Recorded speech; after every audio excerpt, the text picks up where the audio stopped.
Mangamma versus Gangamma. பேராசை மருமகள் பேசும் கிரைண்டர்.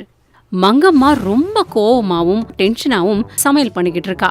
ஊர்ல இருக்கவங்க எல்லாரும் எல்லா வேலையும் சும்மா டக்கு டக்குன்னு மிக்ஸி கிரைண்டர்னு எல்லாத்துலயும் பண்ணிட்டு அழகா டிவி முன்னாடி உட்காந்து எல்லா சீரியலும் பாக்குறாங்க. என் மாமியாருக்கு என்ன போற காலம் வந்துச்சு, இப்பயும் அந்த அம்மிக்கல்லு ஆட்டுக்கல்லுன்னு என் உயிரை எடுக்கிறாங்க. இது கூட வேலை செய்யறது என்னால சத்தியமா முடியல. ரூமுக்குள்ள மங்கம்மா என்ட்ரானாங்க. என்னடிமா மருமகளே, என்ன புலம்பிட்டு இருக்கிற? அது ஒன்னும் இல்லாத, நான் போய் இந்த மாவை ஆட்டிட்டு வரேன் அப்படின்னு பருப்பை கொண்டு வந்து ஆட்டுகள் முன்னாடி வச்சா. ஐயோ, இது என்ன எங்க அத்தை மாதிரி இவ்ளோ வெயிட்டா இருக்கு, அத்தையை விட மேலா இருக்கே அப்படின்னு அந்த பருப்பை தூக்கி அந்த கல்லுக்குள்ள போட்டு டர்ரு புருன்னு அரைச்சா. கடைசியில கோவம் வந்து அந்த கல்லை தூக்கி தர மேல தம்னு போட்டா. ரொம்ப பெரிய சத்தம் வந்ததுனால அதை கவனிச்சுட்டு வந்த மங்கம்மா கங்கம்மா என்ன பண்றா அப்படிங்கறதையும் பார்த்தாங்க. இதோ பாரு, இப்படி பண்ணினா அந்த கல்லு தான் உடையும். அட அத்தை, நான் எதுவுமே பண்ணல, அந்த கல்லுதான் அதுக்கு தானே போய் கீழே விழுந்துருச்சு. வேணும்னா அதுகிட்டே கேட்டு பாருங்க. அத கேட்கணுமா? சரி சரி, கேக்குறேன் அப்படின்னு நினைச்சுக்கிட்டே அங்கிருந்து போயிட்டாங்க மங்கம்மா. அன்னைக்கு மத்தியானமே கங்கம்மா துணி துவைக்கிற கல்லு மேல துணிய போட்டு தப்பு தப்புன்னு துவைச்சிட்டு இருந்தா. அப்படி துவைச்சதுனால அந்த துணி கிழிஞ்சு போச்சு. கிழிஞ்சு போன துணி மங்கம்மாவோடது. அதை எடுத்து பார்க்கும்போது மங்கம்மா அங்க நிக்கிறாங்க. என்னடி துவைக்கிற, இப்படி துவைப்பாங்களா யாராவது? நல்ல புடவைய பாழ் பண்ணிட்டியேடி அப்படின்னு ரொம்ப கவலைப்பட்டாங்க மங்கம்மா. என்ன பண்ண சொல்றீங்க அத்தை? இந்த கல்லு இருக்கே, இது ஒரு மாதிரியான கல்லு, இந்த மாதிரி எல்லா புடவையும் கிழிச்சு வச்சிருச்சு அப்படின்னு எல்லா பழியையும் அந்த கல்லு மேலேயே போட்டுட்டா. அன்னைக்கு சாயந்தரமே தன்னுன்ட்டு காரத்தை இடிச்சுக்கிட்டு இருந்தா கங்கம்மா. இத கேட்ட மங்கம்மா, அட அந்த சத்தம் என்ன சத்தம்டி, காதெல்லாம் போது வலிக்குது தெரியுமா? அட அத்தை, நான் எவ்வளோ மெதுவா அடிக்கிறேன் தெரியுமா?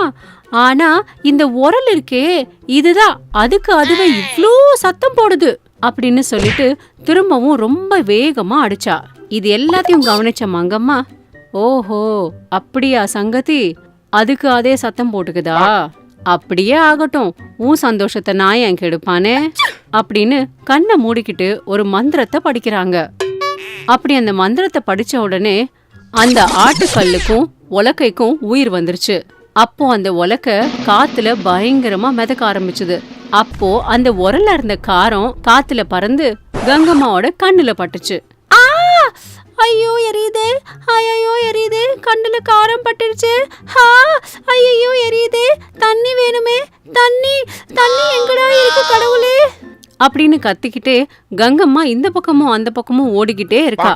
இப்படி அப்படி ஓடிக்கிட்டு இருக்கும் போது அந்த ஆட்டுக்கல்லோட கல்லு அதுவாவே மெதுவா நகர்ந்து வந்து கங்கம்மாவோட கால் கிட்ட தட்டுப்பட்டுச்சு.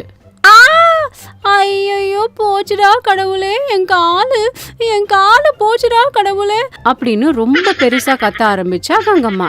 கங்கம்மா முன்னாடி அந்த உலக்கையும் ஆட்டுக்கல்லும் பயங்கரமா கேக்கபக்கேன்னு சிரிச்சுது. ரொம்ப ஆச்சரியமா பார்த்தா கங்கம்மா. அப்போ அங்க வந்த மங்கம்மா, என்னடியாச்சு அப்படின்னு கேட்டாங்க.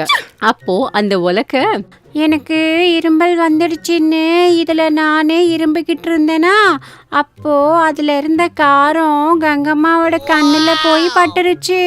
அப்புறம் அந்த ஆட்டுக்கல்லு, எனக்கு நானே உருண்டு வந்து கங்கம்மாவோட காலு மேல விழுந்துட்டேன். கண்ணு முன்னாடி பேசிக்கிட்டு இருக்கிற உலக்கையையும் ஆட்டுக்கல்லையும் பார்த்த கங்கம்மாக்கு விஷயம் எல்லாம் கரெக்டா புரிஞ்சு போச்சு. ஆமா அத்தை, உங்ககிட்ட மேஜிக் இருக்குன்ற தைரியத்துல என்ன இப்படிலாம் அழ வைப்பீங்களா? நான் ஏதோ சும்மா டமாஷ்காக சொன்னேன், அதுகிட்ட போய் கேளு அப்படின்னு. அதுக்காக வேணும்னே என் கண்ணை எரிய வச்சிருக்கீங்கல்ல? இருங்க சொல்றேன் உங்கள அப்படின்னு ரொம்ப கோவமா பாத்துக்கிட்டு சைலண்டா இருந்தா. இந்த எபிசோடும் உங்களை நல்லா சிரிக்க வச்சிருக்கோன்னு நாங்க நம்புறோம். அப்போ இதுக்கு வெயிட்டிங், உடனே சப்ஸ்கிரைப் பண்ணி பெல் அடிங்க. உங்களுக்கு மங்கம்மா பிடிக்குமா இல்லனா கங்கம்மா பிடிக்குமா?